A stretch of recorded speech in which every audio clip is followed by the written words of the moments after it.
Kapag may memory gap, madalas sinasabi ng iba na normal lang daw yan at signs of aging. Pero kailan nga ba ito nagiging senyales ng demensya? Ano nga ba ang mga uri ng demensya at paano matutukoy kung ito ay reversible o irreversible? May mga kaso ng demensya na reversible. Ibig sabihin, pwedeng gumaling kapag naagapan o nagamot ang sanhi. Halimbawa nito ay ang vitamin B deficiency, thyroid problems, depression, bacterial infection at side effects ng ilang gamot. Ang irreversible dementia naman ay mga kondisyon na tuloy-tuloy ang paglala ng memory loss at mental decline. Sa ganitong kaso, hindi na ibabalik ang dating estado ng utak. Kasama rito ang Alzheimer's disease, vascular dementia at Lewy body dementia. Pero paano ba malalaman kung normal lang ang pagkakalimot o red flag na ng irreversible dementia? Kung minsan lang nakakalimot pero naaalala rin kalaunan, may tuturing pa ito na normal.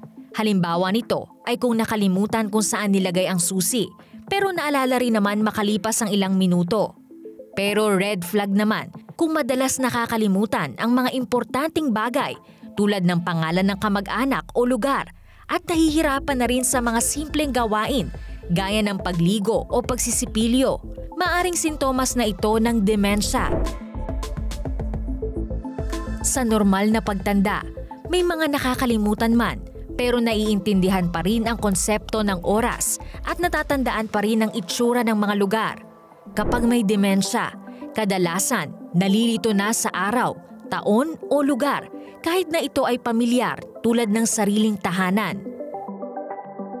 Kapag napapansin ang madalas na pagkalito, pagbabago ng ugali o paulit-ulit na pagtatanong, maaaring ito ay senyales na ng irreversible dementia.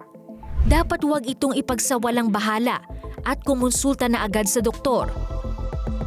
Tandaan na early detection is key.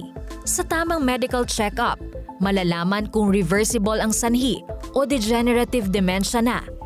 Ang maagang diagnosis ay nakatutulong para mapabagal ang paglala at mapanatili ang kalidad ng buhay. Kung may iba pang katanungan tungkol dito, maaaring magtanong sa pinakamalapit na health center o health professional sa inyong lugar.